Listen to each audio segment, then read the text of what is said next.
Welcome to the Post Shift Podcast, your raw look at the hospitality industry, brought to you by SHC. What is happening, Post Shifters? Welcome back to another episode of the Post Shift Podcast. Of course, I'm your host, Shawn Soole. I'm really looking forward to this episode because it's kind of new and fresh and ready to rock and roll when it comes to this gentleman I'm going to be talking to today. Oh, something's not working on my end. Why? There we go. Is that working? There we go. Now it's working. So many little buttons now. Coming back to podcasting, there's so much new technology now that I'm sort of learning. I know it's an old man talk going, I got to learn all this new technology, but it's kind of cool. Just one thing, if you are watching, you can actually comment on the video and it'll come up as chat, so I can ask Keegan questions as we go along if you're up for it. So, of course, I'd like to introduce the man of the hour right now, Keegan McGregor, the 2024 Diageo World Class Global winner. It's still wild to hear that. Oh, your face! That video basically is going to become a meme for the video that's going to become a meme for the rest of the year. Yeah, which is fine. I laugh every single time I see it. Yeah, you watch Mover and Shaker's going to pick it up, and it's like when someone asks for a cocktail with no ice. So, for everybody watching, how about you introduce yourself and sort of tell everybody a little bit of a background onto why we're sitting here talking together right now. Yeah, so my name's Keegan McGregor. I'm from Halifax, Nova Scotia. I manage the bar at Highwayman, downtown Halifax. I've been bartending for about 15 years, doing cocktails for about 7 of them. I've done world class 3 times, and then third time's a charm, and I won the whole thing. So, which is wild. So we just did talk about your initial reaction. Like, the competition goes over, the globals going over 4 days. Yeah, it goes over the course of three days. I'd say like 3 days worth of competitions, 4 days with like kind of like meet and greet and icebreakers and stuff. What was your initial reaction when they announced it outside the video? If people haven't seen it, just what was your reaction when you were standing in the crowd and all of a sudden it was just like, bam? I had this weird like premonition that day. Like, it was really strange, and it happened when I did nationals as well. I had this weird like premonition of like myself on stage. So I finished like the last challenge, which was a pop-up bar, and then like everyone was like really friendly with me and like approaching me. I was like, this is weird. Like, I must have done really well. Like, I must have made like top 3 kind of thing. And that's all I kind of believed. I pretty much like ignored everyone else in the room for the most part. So I didn't know where anyone placed or like how well anyone did. And then, they called my name and I was just like, what? Like, no. And then, because they play a video like leading up kind of making the announcements, and I'm looking at the video and I'm like, I'm not in it. I see everyone else in the video, but I don't see me. And I was like, maybe I'm not photogenic, kind of thing. And then it could go either way. It's like, am I not in it because I've just blown my chances, or am I not in it because I completely took everything? I've got a special video just for me. Totally. And like it was so like all that was running through my head, and then all of a sudden they say my name and I was just like, what? And then people are just like shaking me.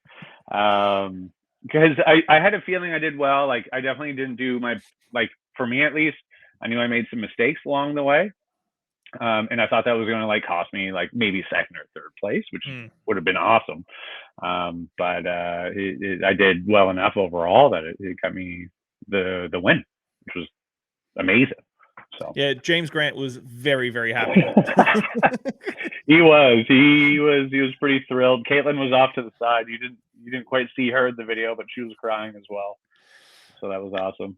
And then to top it off, you've got the World Class Globals coming to Toronto next year.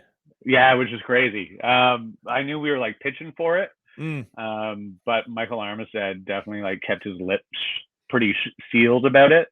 There was like, you saw us all with like the Maple Leafs or the Toronto Maple Leafs jerseys, and there was one point over the course in Shanghai where I saw the jerseys and I was like, oh, this is just in case I place like top 8 or in case I make like top 3 or something. And then they just like kind of disappeared for the rest of the trip. Like, I made top 8, I didn't see them. And then we were all in the crowd together, but they kind of like scooted me and the judges to the side. So I guess everyone put on the jerseys, and I just like was totally unaware. But yeah, it was Yeah, wild. Michael, I knew about it back in Halifax, but like Michael really just such a genius. Yeah, The one that we've done back to back Canadian global winners now, which is yeah, huge, which is insane. 4 yeah, out of the last 15 global winners have been Canadian, yeah, which just shows the level of talent. When it comes to preparation for world class, because I think this is something we do very differently in Canada, which is why I think we've just been killing it. When yeah. it comes to preparation from the day that you won nationals in Halifax, how did hmm your life sort of change in the way of preparing for the globals? So, I won end of March, and then we ended up getting our global challenges. I think like the first week of July. So during that time, I knew I had to like flip a menu at work immediately. I had to hire staff, train them immediately, and then it was just like there's a lot of research, a lot of R&D, a lot of like R&D. I just like did not apply. There's like Mhm. one or two drinks I ended up coming up with that ended up moving over. But it was just like, all right, like what new skills or what new like pieces of technology do I want to like learn and play around with while like still being me, if that makes Mhm. sense. Like Yep. I'm not like a foam guy. I mess around with foams. I was like, these are cool, but I don't care for them myself. So I learned how to do them, and then that was kind of it. So it was a lot about like trying to get myself to what I thought the standard should be, and like the quickest amount of time possible, so I can apply all of those skills that I learned. Well, obviously Kind of, still being authentic to yourself. yeah, exactly. Like that was one thing like Caitlin and the team like really like nailed in my head. Mhm. They're like, don't change, be you, be you, be you. So like even during globals, I kind of had this like joke in my head. I was like, I'm maybe not as technical as everyone, but I can still make a really good drink, a really good balanced drink. So I want to like charm everyone with East Coast hospitality and like just get straight to their soul and like make them laugh and make them relax. So it worked. So I had Julie Reiner laughing for 5 minutes straight. I had Ryan Chetty laughing for 5 minutes straight. So I did something right there. The big challenge that you did, you'll have to explain to me the Kettle One community thing. What was your big thing? Because your one was in depth, and Yeah. like the creativity of it all was just fantastic. Yeah. So this is one like smart thing that Canada always does, because this tends to be a challenge that always appears every year at global. So at nationals, they wanted us to kind of propose this community initiative. Is that national level? It's always fairly broad, just like come up with a platform to better a community. So I had this idea of mural art. So I live in Dartmouth, Nova Scotia, and like 10 years ago, you just didn't want to go downtown. Hmm. And then they ended up revitalizing downtown Dartmouth by just like putting up murals everywhere. And then there's actually like science behind it, where it showed like a massive influx of businesses and economic growth and like honestly gentrification to some degree, just because it made for like really beautiful spaces. So my partner actually had the idea of if I can kind of like propose this by doing like cocktail sales and initiatives to raise money for mural art. So when we got the challenge for globals, it was community heroes of how to better the hospitality industry. So a lot of people kind of did it a little bit more direct, and I might have done it a little bit more abstract. I thought about the business in the community as a whole. Hmm. So I ended up raising money and putting up a piece of mural art on the outside of this kind of complex. There's a cafe, there's a brewery, and then there's 3 bars, and they're pretty much music venues. So I put up a giant, like 2-story high piece of art, and with the idea of, because the wall was ratty, it was super Yeah. ratty. So the idea was make it more of a beautiful space, so it makes the staff more comfortable going to work. It's going to create foot traffic because it's a nice wall now and Hmm. not just like grimy. So in turn, by bringing in foot traffic, you bring in economic growth, because people are going to be like, oh, that's nice. Oh, what's in there? Oh, it's a bar. Hmm. Yeah, I'll have a cheap pint or like a Kettle One and soda or whatever. So that was kind of my angle. And then it's actually like super easy to scale. I've been talking to Bump in Calgary, which is the mural festival up there. And then I was like, hey, if you're on board, I'm going to get all these bars to feature this cocktail, and then they're just going to raise money for your mural festival if we can just find like a wall in the right kind of district or neighborhood. Mm-hmm. And they were on board, and I messaged Montreal, Toronto. They were interested, but the timing was a little bit like too soon. So the project itself can easily scale. So my plan over the next few months is kind of like plan out how I can scale it for next year and see if I can maybe get it somewhere in Europe or in America. Mm-hmm. Because it's really fun. It's really fun. It connects like artists, bartenders, businesses all together, and then it just like it really creates a little tiny ecosystem within the community. So it's amazing. Yeah. What were the biggest challenges when you got to Shanghai this year, and what were the biggest challenges that you were just like, glad I prepared for this? Well, there was one in particular. So like, other than the time change, for me, it was 13 hours difference. So Mm-hmm. like, how do I properly like sleep going there or like leading up to it? So I'm just not like a complete like miserable person. So that was hard.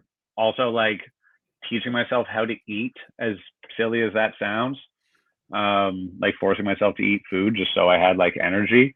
But there was like one challenge in particular where we had to do something with technology, and I'm not the most like technologically focused person. Mm-hmm. Like I know how to use a computer, I know how to use a phone, and that's like my limitations. I can like set up an amplifier and a microphone, but that's it. So that like challenge in particular was really hard for me. I spent way too much time, and then obviously I showed up, it like kind of broke, so I had to redo it like on the fly in Shanghai. It was so stressful. My mentor Massey, we were going down the elevator to the challenge room, and he was like, "This is your worst challenge." I was like, "Yep, it is. It is. Like everything went wrong leading up to it." And he's like, "You just have to like really sell it." And I was like, "I just have to really sell it." And I sold it enough that I like scored like decently well. I'll find out in a week or so like how exactly I scored, but that one for me was like by far the hardest thing in the world. And you were talking about mentors. You're talking about mentors with Massey and Caitlin, and James was there and Jeff was there. Mm-hmm. When it comes to this, I said that the one thing that we do very differently is that the world-class national winners never sort of go away from working world-class, which a lot of other countries don't do, which is unfortunate. But like, I think that's the big key. When you're leading up to the globals, do you have like a scheduled Zoom calls and stuff like that with like your mentors as you're going through? Honestly, I didn't. I had like a couple of scheduled trips. Like I'm in Halifax, and then I guess like home base is technically Toronto. So my mentors were Jeff Savage from Prophecy Bar in Vancouver, and then Massimo Zetti of Mother in Toronto. So they were my mentors. So it was a lot of me being like, hey, on like WhatsApp, like, hey, I have this idea. What do you think? And then them either saying like, sure, or no. So there was a couple times I had to go to the drawing board, and then I had a scheduled meeting with them in Toronto. We all flew. I presented all my drinks. I think like this is like 2.5 weeks before our deadline for submissions. Like 3 drinks just like did not work. So I was in a bit of a crunch time. We sat down, kind of planned some ideas out. One idea in particular, I just went left field on from what I told them I was going to do, but I kind of presented my my presentation ideas. I was like, hey, I kind of want to talk about, like for Singleton, I wanted to talk about the connections between Nova Scotia and Scotland, so New Scotland and Scotland, and how in the 80s, like the fisheries collapsed out here, and then the whiskey lock happened in Scotland. So like 2 times of trouble, we strengthened community. And they're like, yeah, cool, maybe like touch on this and this. I was like, cool. And that was it. Like it was a lot of me just like messaging them or like giving them a quick call, just being like, hey, I'm struggling right now. I just need a quick answer. And they'd just be like, yeah, like maybe say this, maybe do this, maybe tweak that a little bit. So it actually wasn't as like hands-on as I thought, but I think for everyone it's a little bit different. Like I talked to them afterwards, and they were just like, we had all the faith in you. Like we were there to answer the phone, But we felt like you were very much like in control of your own journey, that we didn't want to sway you from what you wanted to do, Well, kind of thing. you talked about that in R&D. How did you stay with the cocktails that you were doing fresh? Because it does, when you create a cocktail behind the bar for a bar menu, it's sort of there's pressure, but not pressure, if that makes sense. And Yeah. then Yeah. how did you keep it fresh and creative for yourself when you were like, this could make or break my whole run? Like, how does it with all that intenseness? Yeah, so like I kind of ended up working backwards. So there was 4 main challenges, and then there's a top 8 challenge where we did a pop-up bar. So I knew for the pop-up bar I had this theme of like driftwood, and it was more or less like a Nova Scotian pub. The idea was like a lighthouse, like a spot of like safety and comfort to like ignore the storm outside. So I was like, I want like very much like Nova Scotia or East Coast inspired drinks. So I kind of crafted a menu there, and then some of them we had to carry over from other challenges. So I was like, what can I make for my like Tanqueray pass drink that would work on the menu and for this challenge? What could I make for the future drink that would work on the challenge and the menu? And then honestly, like some drinks were ones I had on menu already, that I made up that were just selling extremely well. And I was like, all right, like these 2 drinks are my number 1 sellers. I fly through them. So let's just tweak them a little bit so they complement like Don Julio as the hero spirit, or as Tanqueray 10 as the hero spirit a little bit. So instead of doing like an umami bitters, I'm going to make a juniper bitters to pull out more juniper. I had this milk punch. I'm like, well, why don't I just add a little bit more black pepper to it to bring out that like peppery citrus note of the tequila. So it was a lot of that, and then a lot of just like telling myself, it's like, no, this is cemented. I can't change it.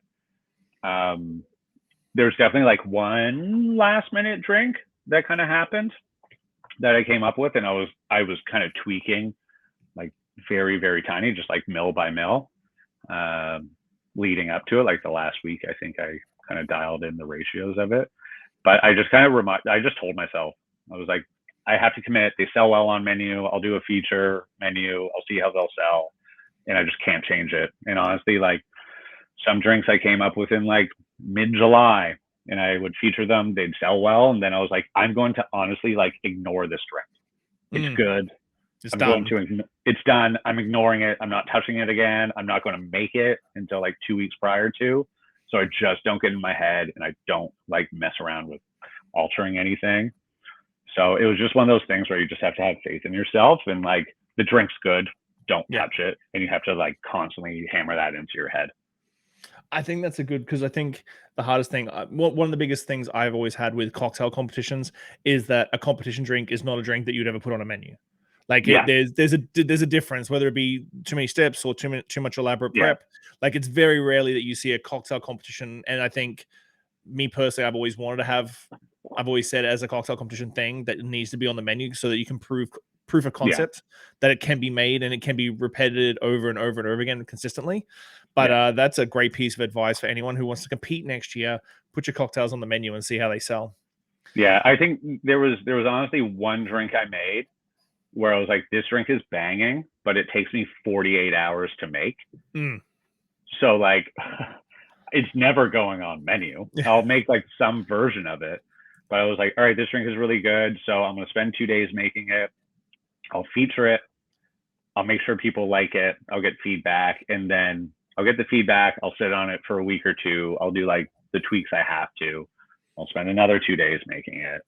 But yeah, like for the most part, everything I did were like menu worthy drinks, except for this one, just because the process for one ingredient was just like too elaborate. It's been a couple. Have you been home for like 48 hours? Ish? Barely. Barely. Barely. I got home last night at 3 a.m. Oh wow! So not even 24 hours yet. Not even like craziness. Has the impact of winning this massive competition sunk in yet? I would say like, so I flew for 20 hours on like the other day. And I didn't know what to do. Like my Instagram was messed up. I got like 4,000 new followers. So I definitely spent like 5 hours on the plane trying to respond to everyone and like just try to keep up with who was following me. Um, but like it didn't really sink. And I was talking to Caitlin Stewart about it, and I was like, this is weird. And then my really good friend Patrick, who's the bar manager of Dear Friend, ended up picking me up at the Halifax airport at like 2:30 in the morning. And I came out with my luggage, and he saw me. He rolled down his window and just blasted "We Are the Champions" by Queen. And that sounds like Patrick. Yeah, and so when that happened, I was just like, okay, it happened. And me and my family went out for dinner tonight at Ostrich Club, where my dear friends Alana Steele and Lindsay Jones were. They were off at a festival, working a festival, but my other friends were working, and they were just like, it sunk. It's sunking in to some degree. Like my whole kind of shtick for nationals was hometown hero, and then I won nationals at home, which was crazy. And then now it's like the city's going insane. Like the mayor messaged me. Wow. Yeah, just being like, congrats, buddy. I'm like, this is weird, but like, I'll take it. That is fantastic. The mayor messaged you. That's fantastic. Well, let's bring up the. You know me, I'm a small town guy myself. Victoria, Totally. surprisingly enough, is way smaller than Halifax. I never thought we were that much smaller than No, Halifax. weird. It is. We're much smaller than Halifax, but you know, I love my small town cocktail culture. I may be out there in November talking about it. That's sick, cool. But the Halifax bar scene and Dartmouth, and Dartmouth to a degree as well, because I think when you talk about Dartmouth and Halifax, well, Halifax is the second or third time I've been there, so I never actually went over to Dartmouth because the times I've been there, there was nothing over in Dartmouth like Dear Friend, but like it's two very, very small cities like across a bridge from each other. Like Dartmouth could be Halifax East. It more or less is. Like, so tell us about the Halifax cocktail scene for the people that don't know about it, because I have been in love with Halifax since I think my first trip to Halifax was 2010. No, 2009 was my very first trip to Halifax back in the day. And I've been a couple of times doing parties and stuff. But what's the cocktail scene like in Halifax and Dartmouth? So it's very small and very mighty. I'll say that. I'll say like, I forget the exact year, but something like 2010, 2011. Jenner Cormier, who owns Bar Kismet, he was the first winner of World Class Canada like ever. Him and then Cooper Tartavel were just like working clubs, just being like, this is a corpse reviver. I wonder if people will like it. And they spent years just like pumping it out, where in like New York and probably Toronto, people more or less knew what a corpse reviver number 2 or a last word were. So they spent years like trying to get people familiar with these drinks. And then Jeff Van Horn and Matt Boyle, who owned Dear Friend, they kind of came up on the scene. Shane Behan, and they were trying to do the same thing as well, like working at pubs, just being like, this is an old fashioned. Do you like it? It's whiskey and sugar, so it's good. So stuff like that. And then like the community definitely grew like quite a bit and pretty fast. And then when COVID happened, a lot of people kind of like retired more or less.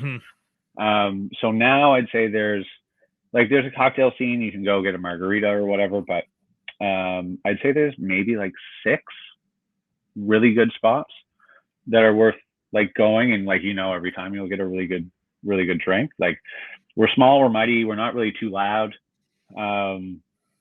We try to take like global influence as much as we can, but like we're often a market that's ignored, and I like to hope that moving forward we're not going to be ignored because of what I managed to accomplish for our community. But and say like, yeah, you have Dear Friend in Dartmouth, you have myself at Highwayman in Halifax, you have Field Guide, Stefan Duval's doing really cool things. You have Ostrich Club with Lindsay and Alana. You have Bar Kismet, who made like 49th best restaurant, I think, in North America, and they made top 3 for Tails this year. So they're doing really cool stuff with Dylan Brentwood. And then there's like a handful of other spots where you go and you know like you're going to get a good drink. But it's still growing. Like, I know you came in back in back in March, and you're like, you should really like start trying to push it a little bit. And I started to do it.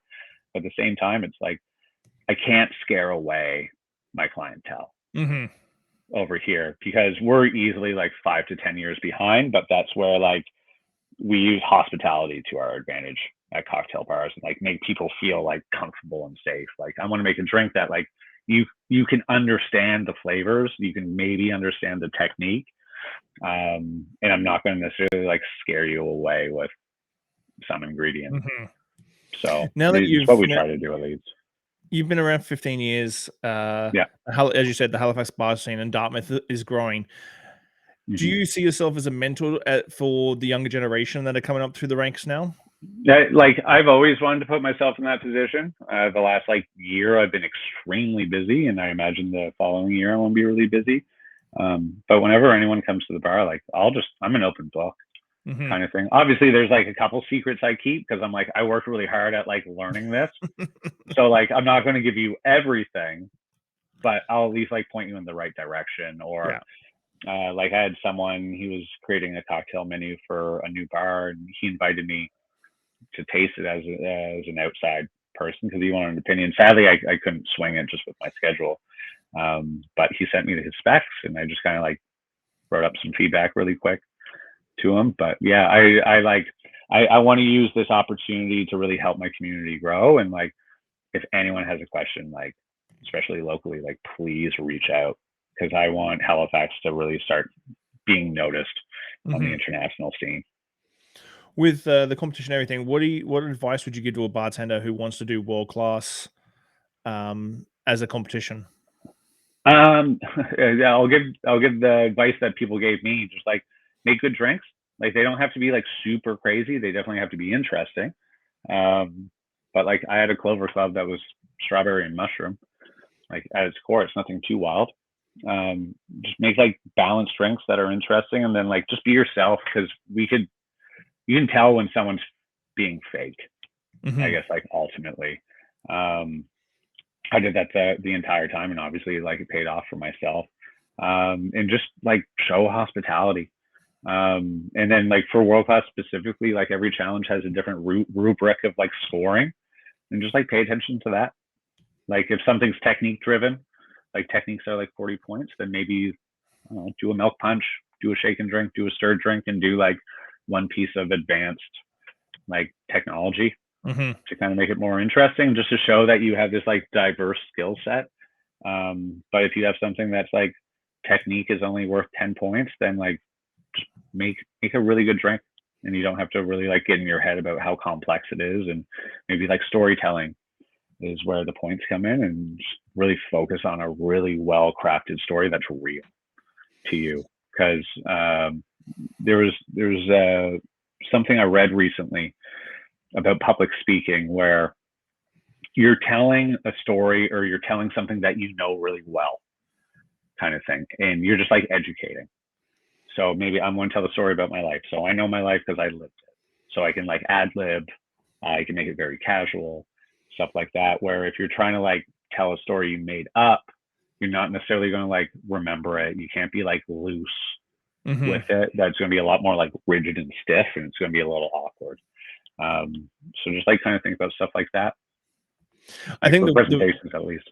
I think the one big thing that you've got, and I think you've mentioned it as well, is just being authentic. Because I think that the hard thing with competitions like World Class, Bombay Sapphire, and stuff like that, a lot of times you see these bartenders who may work at a super casual spot, say like Highwayman, and then they get up on stage and they're in a tailored suit, and it's just like, well, but that's not really you. Like, I really, no offense, I can't see you. I can't imagine you being in a fully tailored suit with a double breast vest and everything else. So, can I cut you off for a second? Yeah. So we had a presentation, Johnny Walker Blue. We needed to make a luxurious serve using technology. So this is the one I like really struggled with, and I knew I had to like sell. So I ended up getting a suit for it. And then within 10 seconds, I took the suit off. So I started off, I was like, hey, my name's Keegan McGregor. You know, I come from a blue collar background. I believe luxury is like whatever makes you comfortable. Like that's what should be important about luxury. Like I feel more important or more comfortable when I took off my suit jacket with like a nice shirt and a nice pair of pants than I do a suit and tie, and everyone died laughing. But like it was me, it was true. There was definitely like we did a Tanqueray 10 challenge where it was all about like hospitality, and I wore the suit jacket for that one. But I kept my personality the same. Yeah. Kind of thing. I was like, I'm not going to like clean myself up per se, I guess. I'll wear the jacket, but I'll still be like my casual fun self the entire time. But yeah, when I took off the suit jacket, like I was like, I don't know how this is going to go, but I'm going to try it because it's me. And like I think that's true about luxury. Mm-hmm. Like luxury should be whatever makes you comfortable, and my theme was like quiet luxury. So sending subtle signals of wealth and not necessarily like flaunting anything. So yeah. Yeah, I did a seminar at the RCA show, I think, and I came down to meet one of my other panelists, and he's like, "Oh, I gotta go suit up." He's like, "Are you gonna change?" I'm like, "Nope." He's like, "I'm wearing like a black and white vintage Bourdain shirt." I'm like, "I'm wearing Bourdain." Like I'm wearing Bourdain. 100%. That's gonna be it. That's what I'm gonna be speaking in. He's like, It's "Okay, nice. I'll be back." Like, Yeah. okay. Yeah. Do you know how the next 6 to 12 months is gonna sort of lay out for you now? Like, has Michael and the team sort of gone, "Hey, so the XYZ, these are the things that's going to be happening in the next 6 months"? Not really. So like the global team is very much like taking a well-deserved week or two off because they just like worked their ass off and crushed it. So the global team's kind of chilling right now. They told me they're going to touch base in a week or two and kind of figure out my plan on that end. And then I know for the Canadian team, there's like some scheduling things for the next week. They want me in Toronto for something. November they want me in Toronto for something. But then I think like for Canada, we're going to do our like cross Canada tour. So the cities, I'm not like quite sure, but like we're definitely doing Halifax. We're going to throw a party here for me. We'll most likely be in like Montreal, Toronto. We might be going somewhere in the prairies, I think they mentioned, which will be exciting. We'll be in like Calgary, maybe Edmonton. I think we're going to Victoria. I think we're doing Vancouver. So we'll do some Canada tour for sure. And then submissions are going to open up at some point. I honestly don't really know. They talked about it in front of me at one moment, but I was like so in my head that I just had no idea. They mentioned something. I was like, what? They're like, don't even worry about it. I was like, cool. So yeah, there's gonna be like Canadian cross Canada tour at some point where we're going to talk about world class and like kind of explain that it's not as like hard to enter as you think. I think is the topic that we're going to really focus on to make it like more approachable, because it is and should be very approachable for like anyone kind of thing. You just make a drink. So. I think it is daunting. I think right now in the cocktail competition circuit, everybody's trying to sort of emulate Diageo World Class a little too much, and there's not enough like single cocktail, single event sort of competitions going on to get the younger bartenders to at least dip their feet in the water to sort of like give them a go. Like we do something at Clive's called Drinks Academy, where we do it after a seminar. We do like bartender boot camp, and it's a test. It's just a quick, no one knows the score. 3 people learn how to judge, 3 people learn how to do a competition off the cuff. Like it's completely off the cuff. And people get pick out music and like really go all out on it. Like, yeah, so it sort of gets younger bartenders sort of getting the gist of things. But yeah, I think sometimes a lot of brands think too much like, oh, we want to be like Diageo World Class or like Bombay Sapphire or something like that, when it should just be like, let's just have a fun cocktail competition, and whoever wins a trip or a gift card or something. Totally. And like I don't know your opinion about this, but I remember like 5-6 years ago there was always a competition happening. And now there's a lot less. Like I heard like some of the big ones aren't coming back next year. Like I know out west you guys get more than we do out east. But yeah, I find at least like in my market there's not as many. We have a couple like really local ones where it's called Imbibe. So pretty much like any rep just like kind of throws booze in the pile, and then they just like allocate, like, you work with this brand, you work with this Yeah. brand, you make a drink, and you do like people's choice and the judging choice, which I did this year. But I find for the most part, like, a lot of these big companies are trying to like restructure everything, so there's less opportunities Hmm. for people. Versus like 5-6 years ago, I found like every week there was a competition that like you're just scrambling to like submit something through to see, oh, maybe I'll get the trip to Toronto, or Yeah. maybe I can like advance, kind of thing.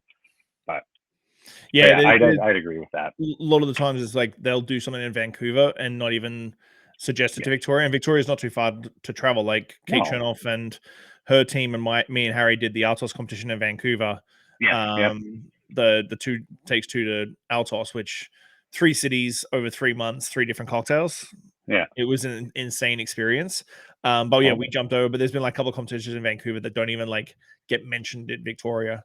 Yeah. So what do you think for Halifax now? Oh, actually, one question before we go on. Like with this tour coming up, if you Hmm. get given the key to the city of Halifax by the mayor because he messaged you, are you going to carry that around as well as your Diageo World Class trophy? Like, I'll probably leave the trophy at home because it's pretty heavy. But like, if the mayor gives me the key, I'll definitely like put it on my chain and just be like, look at this. I'll definitely like take that around with me. that that 100%. would, that would be the most awesome, epic thing. So Yeah. the trophies are way heavier this year because I know that in previous years Yeah. they're not heavy, but they're like they got wolf to them. But like I've seen James's, I've seen Caitlin's, I've seen Yeah. Jacob's as well. Yours is Yeah. super heavy. Yeah. Give me 1 second.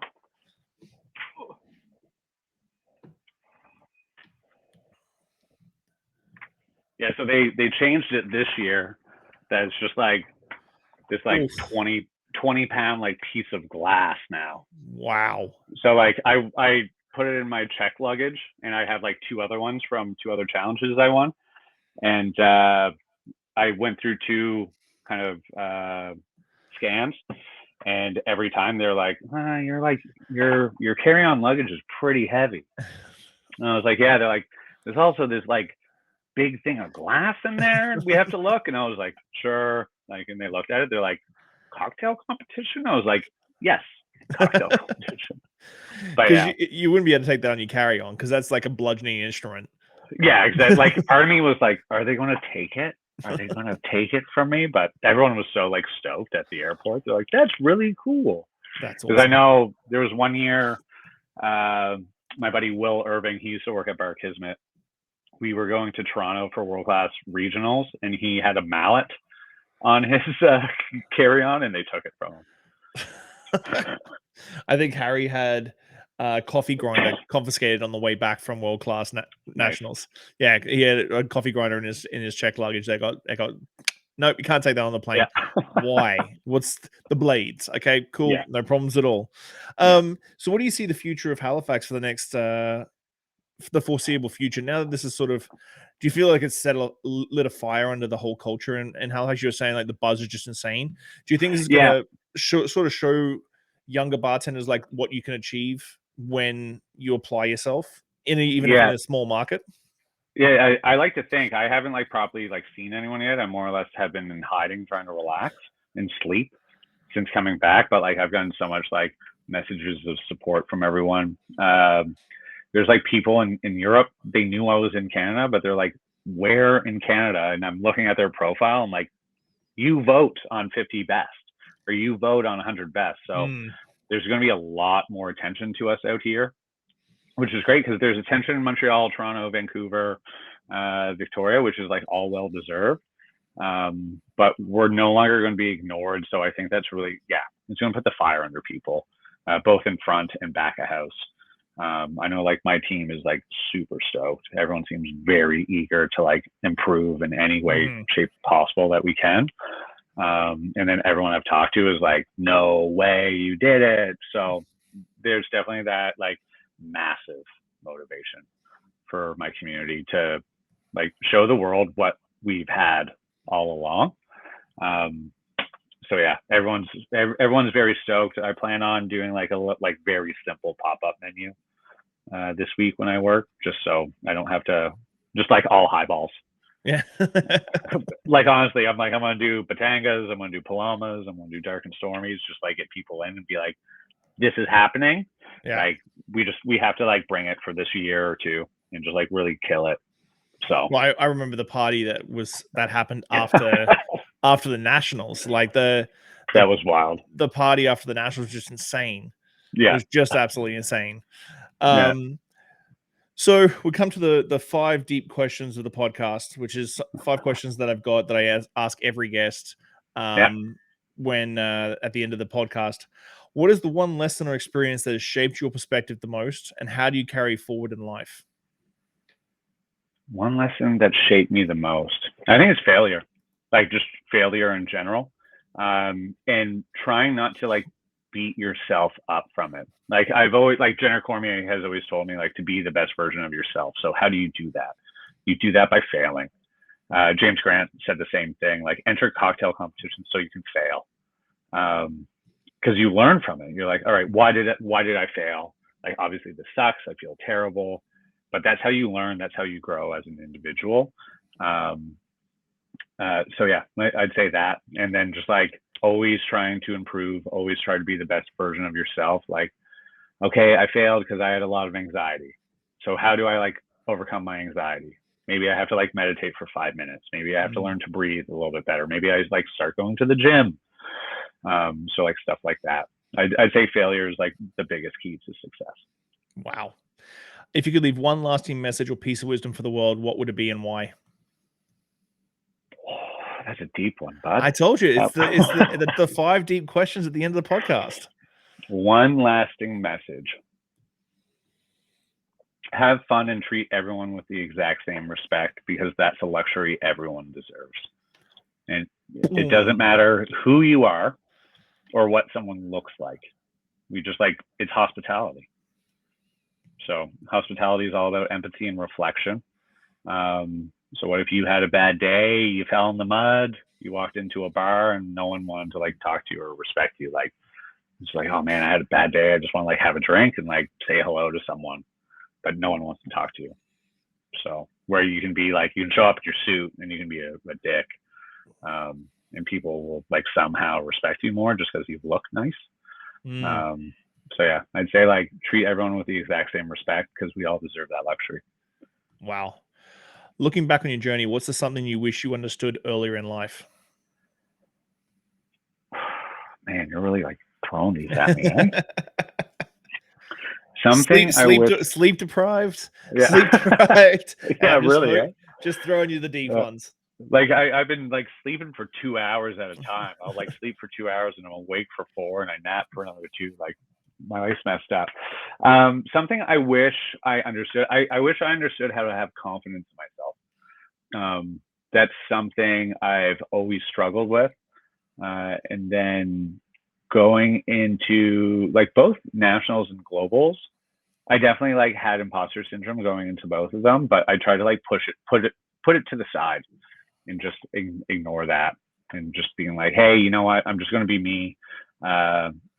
But if you can just like believe in yourself, just like 10% more, if you can have just a little bit more confidence in yourself, you'll notice that you can go a lot further in life, whether it be like relationship, business, or just like competitions. Wow. How do you define success, and has your definition of it changed over time? I'd define success as comfort and happiness. And I don't think that has changed too much. Obviously, I have a little bit more drive right now, obviously, from winning this competition. Doors are probably going to open up a lot easier than they would have like several months or a year ago. But I think if you can be happy, healthy, you're just like successful, just like no matter what. Like, if you have a business and it fails, like obviously that sucks, but that's fine. As long as you can be happy and healthy by the end of it, I think that's what success really like comes down to. What do you hope your legacy will be, and what steps are you taking to build it? Man, that's something I've been like honestly trying to think of a lot since winning. I just want to be like respected. Like ultimately, I say I'm a humble guy. I want people to like truly believe that I am. I don't want that to come across as fake. I want to be helpful. I want to help raise my community up, because what is it? The rising tide raises all ships. I think it's the saying, something like that. So like if that quote can be like associated with me, if that could be like on my tombstone, that would be great. But I don't necessarily like want to be like a superstar or anything like that. But I did this competition, especially nationals, like obviously for myself, but obviously to bring attention to Eastern Canada. And then going into globals, I told myself this is for me, but it's also for my community. So I want my legacy of being someone who like helped out his community and like brought attention to an area no one knows about. So we're not going to see you moving to a bigger market anytime soon. Halifax is home and grown. Like for now, yeah. Like who knows? Like things can change. Like maybe I get an offer that's like too good to be true. But like prior to globals, my plan was to open up a bar in a year's time. Now post globals, I'm probably going to push that back a little bit, because I'm going to be like fairly busy with the global team by the sounds of it. There's going to be a lot of like learning opportunities. But like, I'm not going to say no, but I'm not going to say yes. Like for now, I see my, like, I grew up in New Brunswick. I spent a lot of time in PEI. I lived in Newfoundland for 7 years. I've been in Nova Scotia for about like 6-7 years now. So it's very much like home for me. I love Toronto. I love Montreal. I love Vancouver. I haven't spent time in Europe. Like my father's from Scotland. Maybe like I'll go over to Europe and be like, you know what? Going there. Yeah. See ya. I doubt it, but who knows? But as of now, unless some wild opportunity knocks on the door, I'm staying here. If someone asks for something, I will try my best to like juggle it. Be like, hey, I want to stay in Halifax like 4 days a week, and then fly me out to like wherever for 3 and try that out. But yeah. Well, the cool thing is I never actually used any of the audio from the nationals. Unfortunately, Michael. Oh yeah. If you're listening, I apologize. But what I'm going to do for this episode is actually cut in your interview after you won nationals at the start of this podcast, and then we're going to talk about global. So everybody's going to get to see what do they say? How it's going. Well, what we thought and how it's going. Yeah, true. Yeah, like what we thought was going to happen and how it's actually happened. So I really appreciate you sitting down with me, man. I honestly like. No problem. You messaged me back so quickly. Like I was just blown away. Like I think may have been just before the competition global started. Yeah. During, and I was like, I'd love having a podcast. Whatever happens, like let's chat. And you were just like, yep, no problems at all. Let's do this. Yeah. Like honestly, like you've made like a huge impact. Like you're a legacy when it comes down to it. Like you made a huge impact on the West Coast, and like it's been bleeding out east. Like as time goes by, like you're someone who like I've idolized for a while, and I know like a lot of my community has known about. Like you did that pop-up after nationals, and I was like, oh, this is so cool. Like you taught me like little tiny things that I didn't necessarily like use at globals, but I definitely like applied that like that thought process towards. So like, yeah, as soon as you reached out and I knew like the podcast was coming back, I was like, yeah, let's do it. Like 100%. I want to talk to Shawn. I appreciate that, man. Well, thank you so much. I'm looking forward to chatting to you really soon, but thank you so much, and get some sleep. I'll try my best, man. Okay, man. Thank you so much. All right, thanks, Shawn. Thanks for listening, Pose Shifters. Well, I hope you enjoyed that episode. I really enjoy sitting down with friends and peers and just chatting about the industry and getting down to the nuts and bolts of what's really going on out there. Make sure you like, subscribe, comment, everything on all the platforms. Just hit it up, and I'll do my best to answer any queries or questions you have. I'll see you next week, guys. Bye.